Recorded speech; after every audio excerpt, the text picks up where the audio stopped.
nung inahasa ako ni Ivan. Ivan, anak. I'm sorry.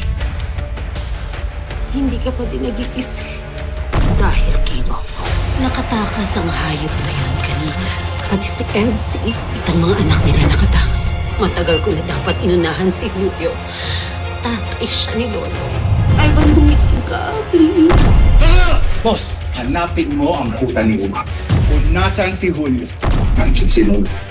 Kumusta ang anak ko? Anong nangyayari? Maraming dugo ang nawala sa kanya. Kuhanan mo ako ng dugo. Pero Sir Julio, may problema ka sa puso, alam mo yan. Baka magkaroon ng komplikasyon kapag ikaw ang magdodonate ng dugo sa anak mo. Diyan na lang ang natitira kong anak, kaya hindi ako papayag na hindi ako ang magliligtas sa kanya. Thank you talaga sa pagtulong sa akin, ha, para manalo ako. Si Esther ba yun? Hoy, Esther, ano pinaggagawa mo? Kala mo hindi kita makikita? Sa inyo ba tong kalsada? Ano yung ginagawa mo? Ano? Ugaling kalsada ka talaga. Sumusobra ka na ha, Esther ha? Asal kalye pala. Ito, asal kalye, oh. Ah! Di ka alis? Pero hindi pa tayo tapos ha. Sisigaw pa dito. Lola, yung niluluto niyo pong ang palaya, ang pait-pait na po. Huwag niyo na pong dagdagan ng luha. Sino naman ang nagsabi sa'yo na mapait ang luha, ha? Mama, gising na po kayo. Ano po nangyari kay tatay? May balita na po ba sa kanya? Ligtas ang tatay niyo, ha? Huwag na kayo mag-alala. May tumulong sa tatay niyo. Kaya mo yan, Lolo. Ipakita mo ang lakas mo ngayon. Lumaban ka, anak. Lumaban ka. Anak, huwag ka muna magkikilos. Delikado. Kasi, Gusto na maghina ko.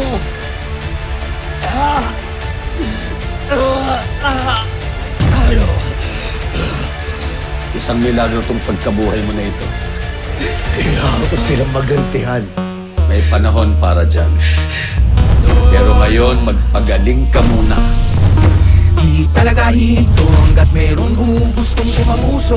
Alis to, mabilis to, di mo kaya harapin to mismo. Subukan mo't malalaman, para ba lumaban ang tagapagtanggol ng bayan, yung maaasahan. Lolong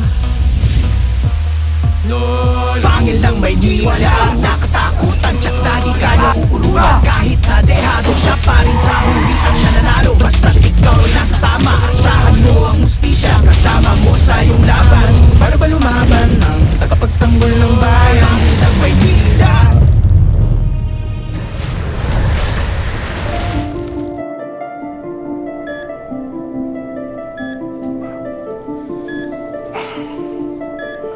Tulad ng sabi ni Sir Julio, huwag ka na munang basta galaw ng galaw at sariwa pa yung sugat mo, pati ang tahi mo.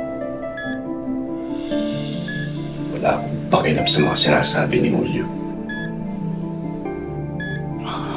Matagal ko nang kilala si Sir Julio. Hindi siya santo lolo. Marami kaming mga illegal na negosyo.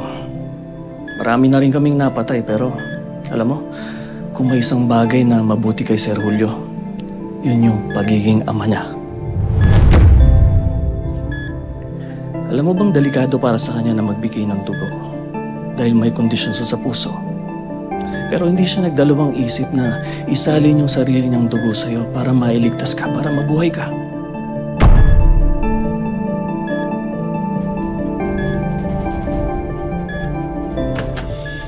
Orlando, sabi ni Busolyo, kausapin niya si Lulong. Pagkatapos mo siyang gamutin. Bus na.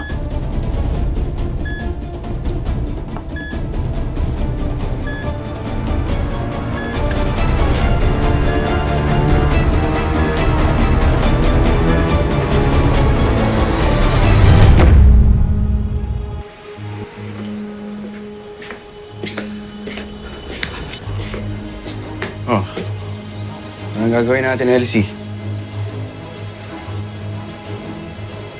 Magana lang, Bohyo. Ilang araw na nating sinusubukang kontakin si Lolong pero hanggang ngayon, wala pa rin. Kailangan natin siyang matawagan. Kailangan niyang malaman na ligtas tayo.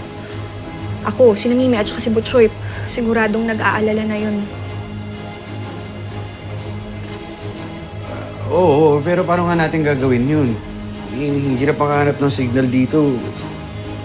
Tapos ganito pa cellphone Nay, Onyang, tingnan mo naman to, paano ko hindi ko Uy, Elsie! May signal! Meron na? Ayan! Meron? Oo. Ano, tawagan ko na? Oo, sige. O sige, pero teka lang. Pag tinawagan ko siya ngayon, sasabihin mo na ba sa kanya lahat? Pati ang pagbubuntis mo. Sasabihin mo na ba na si Ivan yung ama ng dinadala mong bata? Sa totoo lang, hindi ko alam kung paano ko sasabihin sa kanya. Pero kailangan niya malaman yung totoo. Saka gusto kong malaman kung ano na yung kalagayan niya, kung magaling na ba siya, kung kamusta siya. Bokyo, yun yung importante. Sige na. Uy, pero Sige na, makikiramdam na lang ako. alam mo sigurado masasaktan yun si Lolong, di ba? Paano kung hindi niya matanggap?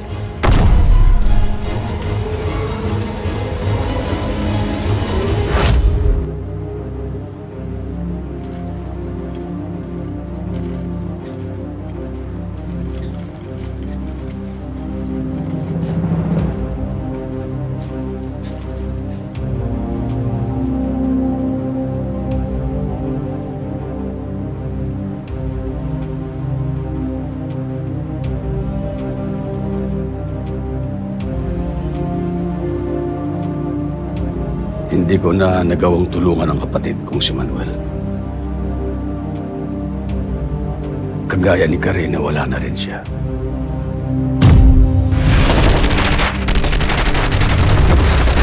Kung Karina!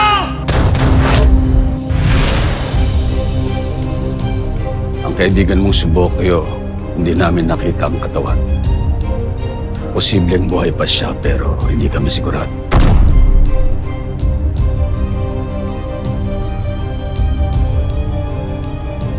Pinasabugan ni Emilio ang kuta ng kapatid kong si Manuel. Maraming namatay. Kasama ang kaibigan mong si Martin.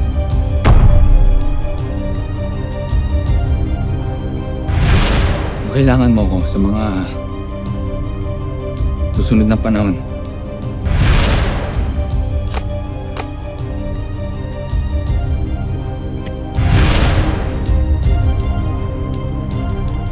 Patay na si Martin.